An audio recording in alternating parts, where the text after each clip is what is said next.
started, and then I know we're expecting a lot more people here. Welcome everyone. My name is Stephanie Alband and I'm Development Director with Angioma Alliance, and I'm so happy to be able to be here with you all tonight. I am obviously not Connie Lee. I am logged in under Connie Lee's Zoom account, who's the founder and CEO of Angioma Alliance, and Christina is here joining us. Welcome. I'm just going to go over very quickly a brief agenda, and then I'm going to turn it over to Joanna and Dr. Awad. First of all, Joanna, who is the chair of the Florida Angioma Community Alliance and helped organize this little chat with Dr. Awad, is here, and Dr. Issam Awad, and Christina Paidad is the clinical care coordinator that works with Dr. Awad. This webinar has been organized, as I mentioned, by the Florida Angioma Community Alliance. And the Community Alliance program is a group of local volunteers. We have 5 of them across the country so far. And the fact that this webinar was organized by them makes it extra special, because that means that our volunteers, which we already know, are so incredibly dedicated. So if any of you are interested in volunteering with your local, to form a local group in your area, please reach out to me, and you can even respond to Connie and she'll direct you to me. I know Connie's emails on all of the registration emails that you received through Zoom. So with that, I would like to just mention that you can type your questions and answers in throughout this discussion in the Q&A chat box at the bottom. And Joanna, at the end, will go ahead, we'll combine all the Q&A and present them to Dr. Awad to answer. So with that, I would like to turn it over to Joanna, chair of the Florida Angioma Community Alliance, to introduce Dr. Awad. Thank you very much, Stephanie. Thank you all for being of attendance tonight. I actually would really like to thank Amy Brooks. She's one of our members in the Florida group, and she helped make this possible. And she's also participating in the clinical trial and has spoke already very great things. So Mr. Awad always has over 30 years of experience. He is an internationally recognized leader in neurosurgery. He leads the Neurovascular Surgery program and co-leads the stroke and neurovascular care team at the University of Chicago Medical Center. He has been elected to some of the most distinguished professional society and has held leadership positions in the US and around the world, including the Angioma Alliance, serving as president of the Scientific Advisory Board. He's also regularly included on the list of best doctors in America. So I would like to introduce Dr. Issam Awad. Anna, thank you. You're embarrassing me. It's great to be with you tonight, and I really want to thank you, ladies, for this amazing effort. I think the response from the community basically speaks for the need and the enthusiasm, and you have really stood up to that and helped catalyze it. So many thanks. I want to thank everybody who's taking time at the end of their day to join us, and some of you in other time zones, Ian calling from the UK, and many other activists on behalf of the CCM community. So everybody is welcome, and I want to recognize Christina Paidad, who is joining us as well, mostly to help me field out some of the questions, because she is really the main contact person at our team for this trial. You are now able to see Christina. Christina, thanks for joining us tonight. Hello. So I wanted to start this presentation by maybe taking about 10 or 12 minutes to give a background with regard to the drug and the trial, and how to participate in the trial, and then leave the rest of the time really for your questions. So first of all, many people in the CCM community are asking the question of what is the drug pipeline for CCM, meaning how do we come up with medicines that we are going to test, and where are they along the pipeline in terms of getting them ready for testing and clinical use, and how do we identify drugs for potential testing. So basically the answer to this question is that there are two ways in which we identify candidate therapies. One of the ways is called mechanistic, meaning work in the laboratory based on the genes and on the signaling that these genes have in the lesions, in the cavernous malformation lesions, have given us idea about how to change the signaling to rescue the cavernous malformation, to make it a normal blood vessel or as close to a normal blood vessel as it can be. And many of these mechanisms have been taken in view of the excellent mouse models. Many of you have heard about these mice that we first developed about 10 years ago, Dr. Marshuk and myself, and then many other groups developed other types of models. So all of us work with mice because the mouse is a mammal. So it is very close to us in terms of its genetics. And the tiny little brain of the mouse can be made to form cavernous malformations just like we can, and therefore we can test a lot of drugs in the mice and find out what works and what doesn't work. And some of the drugs arise from these mechanisms. Other drugs come to us because of what we call empiric evidence, meaning the doctors have observed that this drug may help. So an example of that is a drug like propranolol. And usually the empiric drugs have to get some mechanistic signal and some evidence that they work in the mice before the pharmaceutical companies or the big NIH or Department of Defense or European drug communities invest monies in testing them. So that's why you hear that maybe my doctor thinks that this drug works, how come you're not testing it? So people are taking all of these drugs and taking them to the mouse models and trying to find a mechanistic link. Once there is a mechanistic link and the drug works in mice, then we are ready to talk about bringing it into humans. And here we have two classes of drugs. There are the new or first in human use, and there are the repurposed drugs. So the first in humans is a very tough proposition because it really means that the community with CCM would be the real guinea pigs, the first time that drug goes into anybody. And obviously the danger there is that these drugs can do things that are unexpected or not even thought about in the mice. So we have to go very, very carefully with first in human drugs. And we also don't know how best to give the drug, how often to give it, how is it gotten rid of in the body. So when you hear about new drugs that have never been given to humans, like Tempol, like the ROCK2 inhibitors, and the new drugs, the nucleic acid drugs, and so forth, they have to go on a particularly slow and careful path because we have to get all of that information before we ask any one of you to try it.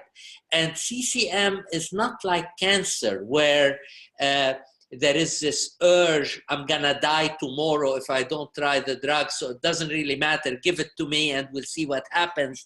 Here, if we kill somebody that otherwise was gonna be fine, the research will come to a big halt. So we will go very, very carefully with using these new drugs to really be sure that we are safe. Now, meanwhile, there are opportunities with repurposed drugs that have some of the same mechanisms that we discovered work in cavernoma. And some of those drugs don't need any testing. So one of them is like vitamin D, that we and others have shown that it works in the mice. It makes the cavernous malformation lesion less aggressive. And also we showed, our group, thanks to many of you participating in the research in Chicago, that people who are vitamin D deficient have more active disease. So vitamin D is all over the place. You have it in the bottle of milk, you have it in the sunshine, you have it whatever. So it'll never come to a trial. We just tell you there is no harm with it. Just go ahead and take vitamin D. But we also know that vitamin D does not cure the disease. So it's not enough. So some of these repurposed drugs may also not be enough. But when we're talking about other drugs like the statins that I will get to, these are drugs that have some of the same properties we wanted in the mice, but yet the drug is already approved by the FDA, and thousands upon thousands, in case of statin, millions of patients have taken the drug. So you're entering into the experiment with a lot of safety record on our hand, and that allows us to move the drug to clinical trials much faster. The other thing about repurposed drugs is that nobody owns them. So usually the patent on those drugs have already expired. So you're not going to pay, $100,000 per year for treatment with a new drug. These drugs, if they work, can be extremely attractive because they can be inexpensive and in generic form.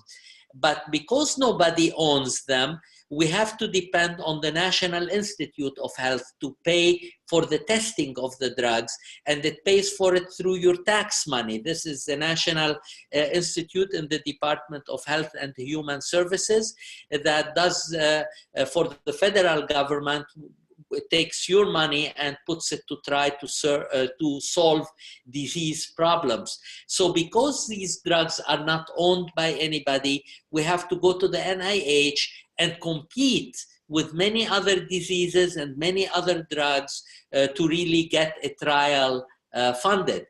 Now that's a good thing because they don't let us push any BS out there. This is really a very rigorous, very strict. The evidence has to be high. The safety is very good. And the speed is not so slow because the drug is already approved. So the next question is, why statins? So statins have the biggest property people use them is to lower cholesterol. And that's not why we're using them. In fact, most of you, your cholesterol is fine. So we are using them because of another effect called the pleiotropic effects of statins. And those other effects are probably why they stop heart attacks and strokes, even in people with low cholesterol. So it has nothing to do with lowering the cholesterol. They have these other effects of stabilizing the blood vessel wall.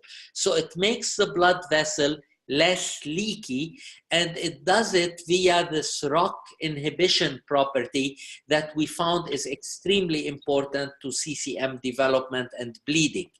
So we tested in the mice whether statins can work as well as the best ROCK inhibitors we have in hand.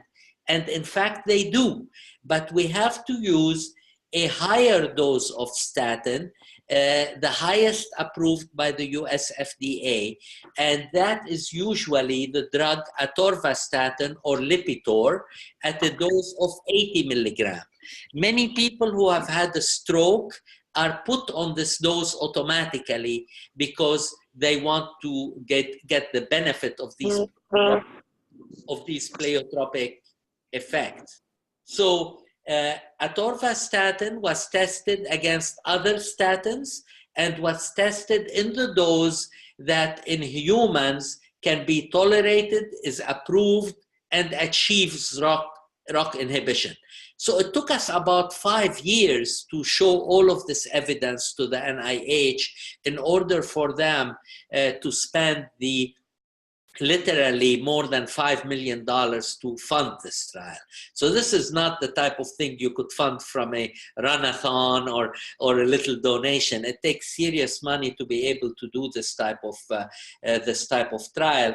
And we were very lucky earlier this year to compete with a very good score, and we received the funding from the NIH. So that's why we were able to launch the trial.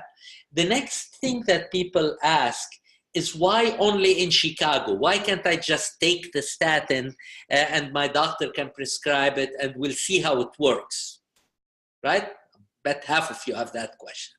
So the first question is you can't take it on your own and find out how you do, because we are all very biased. You want it to work, your family wants it to work, or some people are biased that maybe it's bad for me. So you start taking drugs like that, and the placebo effect, which is the effect of what you want it or don't want it to do, can mask the real effect. And meanwhile, we could be giving millions of people a drug that doesn't work, is futile, or could even be harmful. So we cannot really do it without a controlled experiment whereby some people get the drug, some people don't get the drug, they don't know what they're getting, I don't know what you're getting, and only the counting of events, what happens to you in the next 1 or 2 years, ends up deciding whether statins work or not. So that is how the trial was designed. And the reason it is done in Chicago is because it is a biomarker-driven trial. So let me explain that. If we were to give enough people statin and wait till some of them bleed, some of them do not bleed, and count the difference, we would literally need hundreds of patients in order to do this, and maybe 3 to 5 years to accomplish that. However, we took advantage of a biomarker that we developed with your help in Chicago, that when you get the special MRI that measures the amount of iron in your lesion, we can detect bleeding in the lesion that you don't even feel. So the idea here is that if the drug works, it will shut down the bleeding to a measurable extent, and therefore we know it has a proof of concept without even waiting to count the 100 of bleeds. We can stop the trial early enough and tell you there is a signal benefit that this drug is not harmful and is helpful because it's making the lesions less leaky or more leaky. So in order to do that, we had to pass the MRI validation test. We can't just be measuring hocus pocus. So that particular validation currently is only validated in Chicago. So we have received other funding, actually another $5 million. So the total of these two monies are $10 million. The second $5 million from the NIH was received to test this biomarker at the other cavernous malformation centers of excellence. So New Mexico, Mayo Clinic, Barrow Neurologic Institute, UCSF eventually, Utah. So those are centers of excellence that where we are going to test this MRI technique as we follow some patients without drug at those centers. And then we will be able to tell if those are valid, and eventually be able to do the trial at multiple sites and be able to do trials much more quickly. So after the Atorvastatin experience, the next drug that comes down the pipe will be tested at multiple centers, and you'll be able to go to the closest center you are at. So who do we target with the trial? So we are not doing this to prevent a lesion from forming. The rate of new lesion formation is actually too low to be able to have a drug readily tested in the next 5 years to find a difference. Perhaps the only exception will be CCM3 in the first 5 years of life when people are forming their lesions. But until we have a drug we can give and test in children for that purpose, the other group that we aim to test is the many of you who had a bleed and now afraid of another bleed. So this is an alternative to surgery. So if you had a bleed and you are not rushing into an operation, your doctor is telling you maybe the operation, we don't know if it's a good idea or not, or your lesion is in the brainstem or thalamus, maybe we want to wait and see if you bleed a second time before we do surgery. This is a good opportunity for us not to have a second bleed and to try the drug and see if the drug prevents a second bleed. If it works, we'll be able to replace many surgeries by taking the drug. But if we give it to everybody hoping they don't bleed a first time, again, we need hundreds of patients in order to find the difference. But if we take people that have bled within a year, a symptomatic hemorrhage within a year, we call those the cash patients. That's where the money is. Cavernous angioma with symptomatic hemorrhage. So you had new symptoms and new blood on your MRI, you are a cash case. The cash patient is more likely to bleed in the next 2 years if nothing is done. And that's why we want you in the trial so we can find the difference with the statin effect. Now, if you are eligible for the trial, the most important criterion we're going to pick on is whether you have had a cash. So not only did I have a cavernous malformation that maybe they told me there is blood on my MRI, it has to be new bleeding with new symptoms within the last year. So that already eliminates, 9 out of 10 people who are living with the disease. And it's not that we're not important to treat everybody, but for this trial, we need to find the difference in the high-risk group. So that's why you have to have a cash in order to enroll.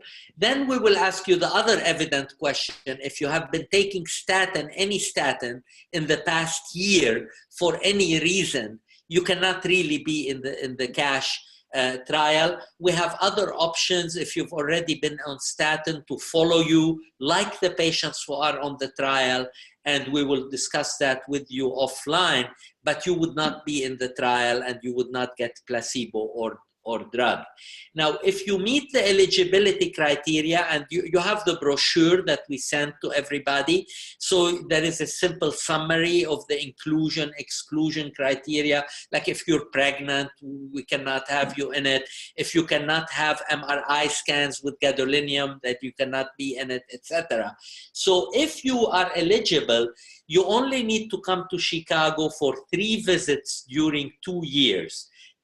The first visit to enroll in the trial and have your first research MRI. The second visit is 1 year later, and the third visit is 2 years later. So, and you will be getting the drug or placebo, you wouldn't know, you'll be getting a tablet from us during this whole time. You take 1 pill a day, and you are required to keep a calendar. So we will be giving you a calendar. You'll be sending us back the bottles with any unused tablets, because we obviously don't want people not to take the medicine. And if you don't take it for any reason, we need to know and count that. So this will be monitored. Now, what is the difference between what your doctor is doing for you versus the trial? So if you are already receiving care at the University of Chicago and you have your insurance and your care with us, no problem. We will enroll you in the trial and continue your clinical care. But let's say you're coming with us from an excellent doctor in Iowa or in Florida or in Boston. There are excellent doctors there. Some of them are leading doctors in cavernous malformation. You can stay with your doctor and just come to Chicago for these research visits and to get the drug.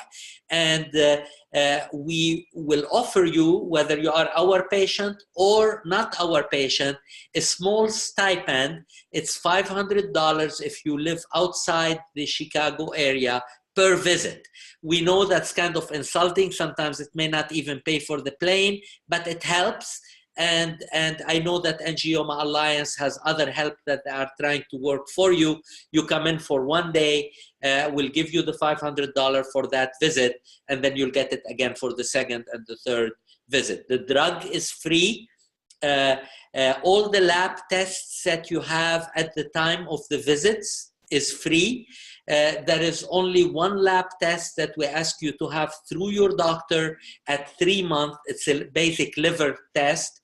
And if your insurance doesn't cover it, we also have a small amount of money that we can pay to help you with that. But other than that, the trial should not cost you anything extra beyond your own regular care. Now, we cannot take you in the trial if you don't have a doctor. Okay, so because I cannot become your doctor without being your doctor. So you either have a declared doctor or we are your doctors and we have a relationship with you clinically. Otherwise, they are your clinicians and we are the researchers helping it. Now, we have a nurse, which is Christina, that is going to be available to you. She will answer any questions for you about the trial within a day. Usually, typically, knowing Christina, she'll be answering you much shorter than that. If it's an emergency, obviously, you go to the emergency room, but anything that can wait a day, we will help you decide what to do about your new symptoms. If there are symptoms due to statins, we will advise you. We have a statin world expert at the University of Chicago who is paid as part of this trial to give you advice. So you're going to have the world leading advice on statin and so forth. So I think this is what I wanted to say, and I want to end with the fact that you will be having safety monitoring. Safety monitoring is very important. We will be calling you, checking on you, seeing how you're feeling, because we want to make sure that the drug is not doing anything or you're not getting symptoms because you're not on the drug and we don't know it. So we want to count everything. So we will be partners with you through this whole process, and you'll get to know us and we'll get to know you very intimately. We aim to enroll 80 people in the trial over the next 3 years. That means we need to get on with it and enroll people and keep the machine going so we get the answer to everybody whether statins are good or are bad for you. If they look like they are bad, we have hard stops in the trial. So the minute we have evidence that it may not be working or it's doing any harm, we will tell everybody and the trial will stop. So that's what I wanted to tell you about. And Joanna, you wanna share with me some questions, and we'll take that part now over the next 15 minutes or so. Thank you, Dr. Awad. So I do, several people have put in questions, so let me start with one of them. What are we hoping will happen for brainstem cavernomas with the new med Atorvastatin? Yes, so the majority of the patients enrolled in this trial will have brainstem cavernomas because brainstem cavernomas are more likely to have symptomatic bleeds. So since we're looking for people with symptomatic hemorrhage, we think about half or 2/3 will be brainstem. So our goal is that this will work on the brainstem hemorrhage so you avoid an operation. That's basically what we want to go after. And tell me somebody who doesn't want that. Yes, that's correct. So another question. I understand a common side effect of Lipitor is muscle aches and pain. Would patients still be encouraged to continue the trial if they experience this?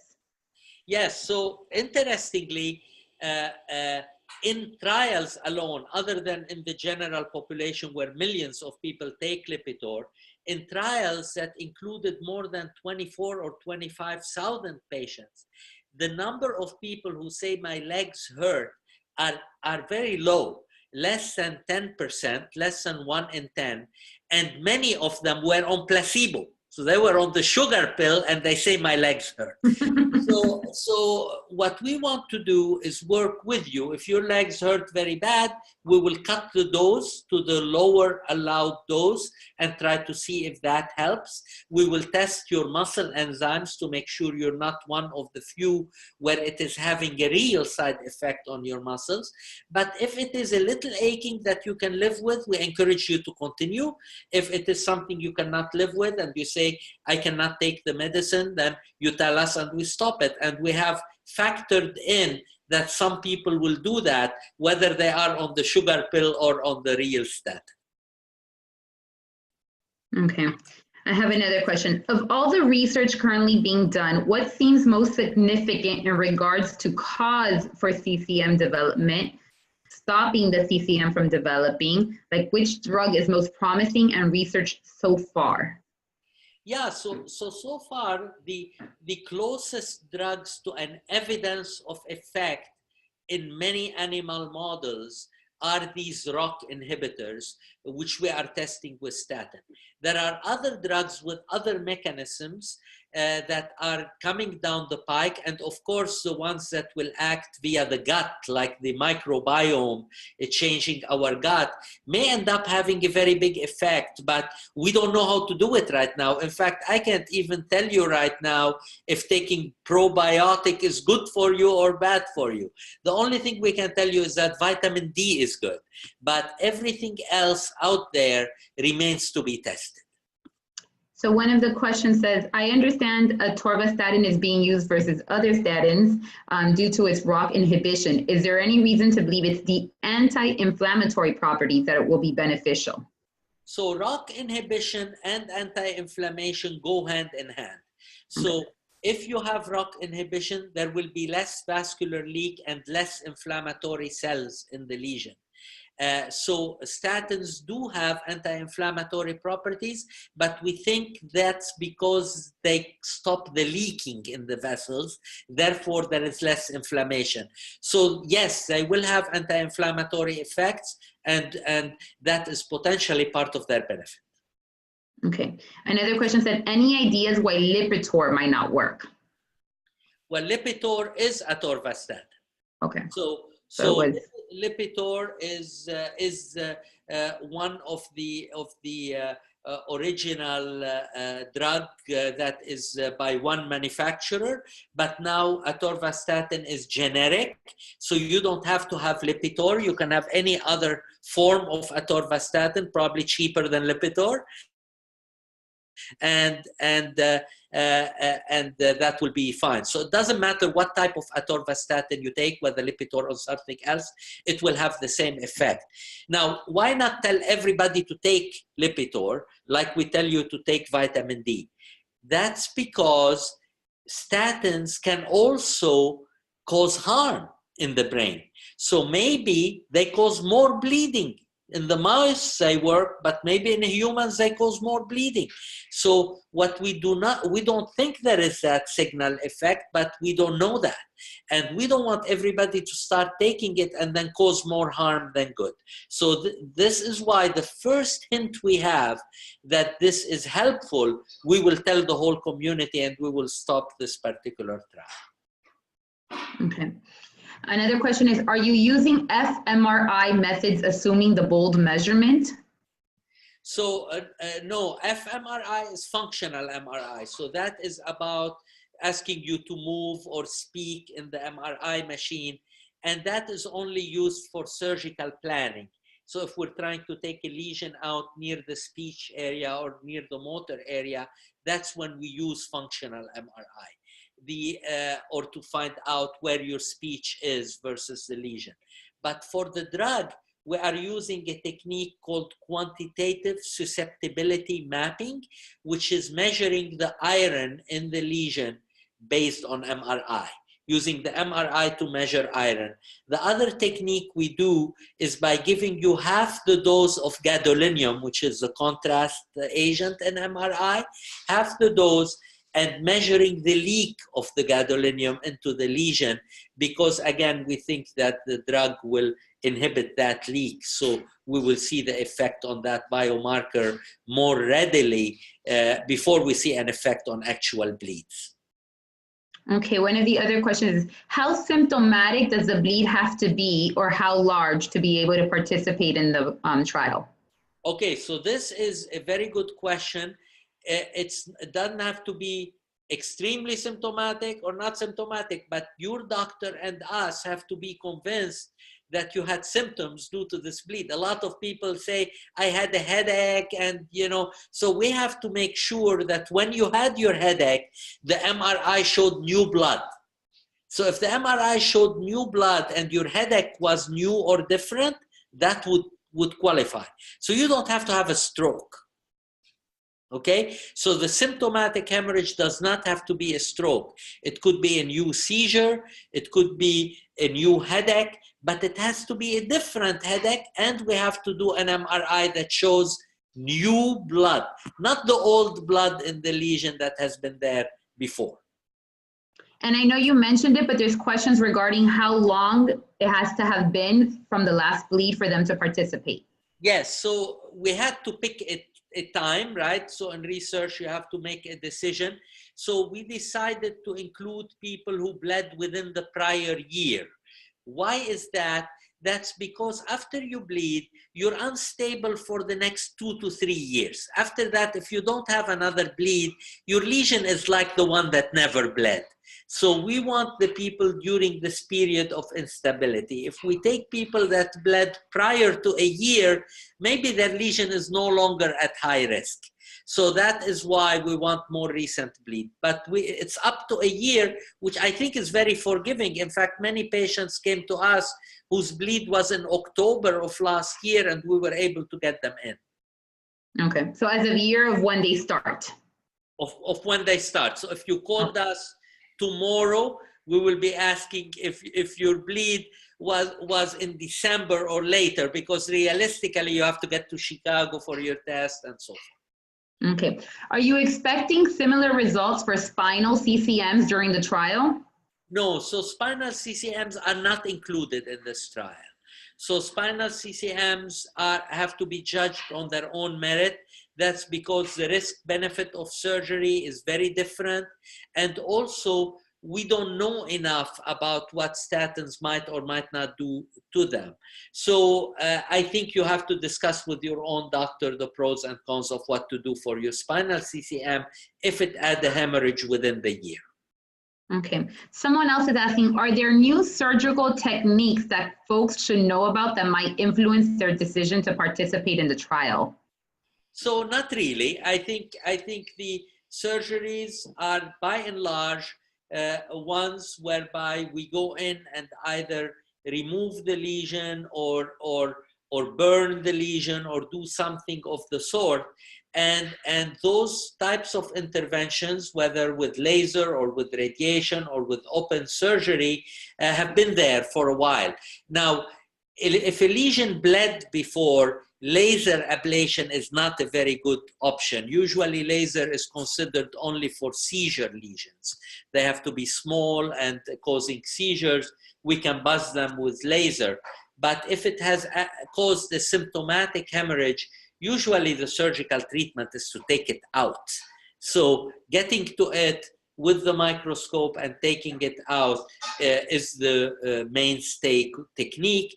And that's one you have to ask your doctor about before you even think about the trial. But I think most of the people that are going to be enrolled in the trial are ones who already did not want to pursue surgery, or their doctors did not want to pursue surgery, and they're living with the bleed, or they're unsure whether they want to go into surgery. So those cases are welcome. Okay. One of the questions says, are you only testing on people with genetic mutations versus the sporadic forms? Excellent question.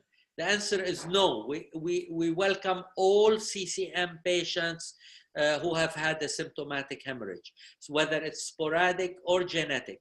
The reason for this is that we have shown, we work with Dr. Marshuk and others, we have shown that the same mechanisms, the same genetic mechanisms are occurring in the solitary lesion, even when it forms on its own without genetics. So basically, if you have genetics, you already have one copy of the gene and the other one goes bad, so you form multiple lesions. If it's a single lesion, it's the same mutations, but they're not in your blood, in your system. They're only in the lesion. So we have every reason to believe that the same drugs that work on ROC in the sporadic work in the familial, and we have shown ROC activity in human sporadic lesions and in the familial cases. Dr. Awad, how you mentioned vitamin D, they are asking what form do you recommend? You know, foods, an actual vitamin? Yeah, so normally the foods and the sunshine alone are not a guarantee that your body is building the needed level of vitamin D. In fact, it's interesting that people in Florida, the Sunshine State, can also be vitamin D deficient, okay? Yes, I know a few. Right. So basically, the best way not to be vitamin D deficient is to take over-the-counter at least 2,000 to 3,000 international units per day. So you can pick that up at CVS or Walgreens or wherever, you know, vitamin D, women, men, middle-aged, whatever. You pick up that vitamin D. If you want to look the numbers, at least 2,000 or 3,000 international unit. And the maximum, probably 5,000. You shouldn't take more than that. Okay. Someone's asking if they can get a copy of your proposal, research reports, et cetera, to review the background of the clinical trial. Yeah. So what you will get is several accesses to this. So you can go to trials.gov, which is on the brochure. So when we give you the brochure, there is a clinical trials.gov number.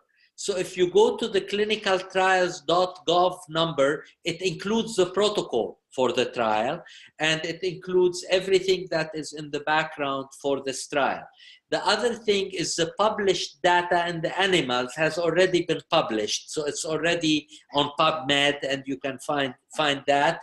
Also, the QSM technique and permeability techniques are also on PubMed. So they've already been published and they are in the public domain.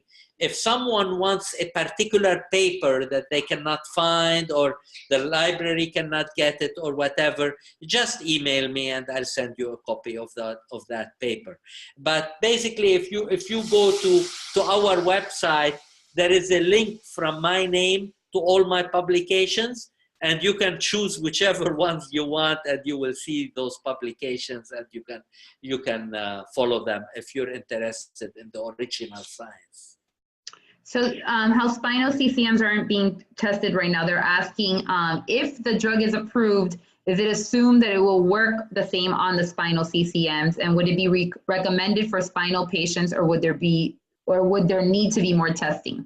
No, if it works and it's approved for that indication, or the clinical community starts prescribing it for the brain, we would also prescribe it for the spine. Okay. If you have a bleed and Atorvastatin works, should symptoms improve? So not necessarily. So the bleeds will have their effect, and usually your symptoms improve after a bleed, whether you're on Atorvastatin or not. The goal of Atorvastatin is to prevent a second hemorrhage or additional leakage in that lesion. So over the 2 years, you might be better off because you're on Atorvastatin, because your lesion did not continue to leak further. But the one bleed you had, you're probably going to improve whether you are on Atorvastatin or not. The goal here is for you not to have further bleeding. Does that help answer? I think so.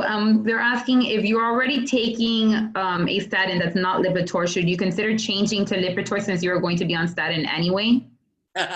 That's a good question. I wouldn't recommend it. I think you should be on the drug that your doctor wants you to be on for your heart or your cholesterol, just because I don't know. So if I change you to Lipitor and Lipitor turns out to be causing more harm than good, I don't want to say I wish I didn't tell people to do it, you know? So if you want to go on Lipitor, typically we do it in the trial. Now, occasionally, let's say you were already on a statin and you had 2 bleeds and your lesions cannot be taken out and now you can't be in the trial, then you can discuss with your doctor if they want to increase your dose to Lipitor 80 and see what happens. But you're kind of flying solo there. You're not neither knowing for sure whether it's helping, nor are you contributing knowledge so we all know whether it's helping or not. Okay. I think we'll do 2 more questions. I know we're reaching our time. Can you please ask doctor what dose of propranolol we should be taking?